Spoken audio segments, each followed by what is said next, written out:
How's it going, guys? YomiTosh here. Today was WWDC and wow, WWDC packed a lot of stuff in it, and with that we get iOS 14, and that's what this video is on. So iOS 14 on your device, well, you are going to lose jailbreak, but I'll just get into how you can actually get iOS 14 on your device. So what you want to do is go over to betaprofiles.com. I'll leave a link in the description as well, but it's pretty easy to remember that one. And this is what you're presented with. And if you just scroll down and go over to the iOS beta profile, and if you hit download, you just allow that right there.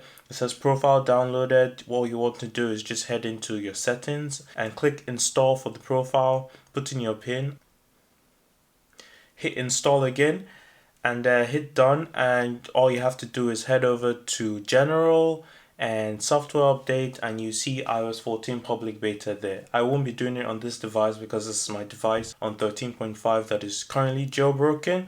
As you can see, oh, I'm not in jailbroken state right now. Yeah, but I do have that device over there actually installing iOS 14 right now, and I'm pretty interested for iOS 14. There's a lot of good stuff I saw there. Many jailbreak tweaks actually sort of like integrated into iOS 14, which I was a bit surprised to see. We have the new app drawer, we've got picture in picture, so stuff that you'd always use jailbreak for, you sort of just have it natively. I mean, it's taken Apple a really long time. The whole call bar, I reviewed Scorpio not too long ago, which was pretty much exactly like the new iOS 14 call bar, and that's amazing. But yeah, loads of good stuff to come in iOS 14. Hopefully you guys are enjoying it too. Hopefully this video helped you too. So let me know your thoughts in the description, and YomiTosh here signing out. Also, hold up.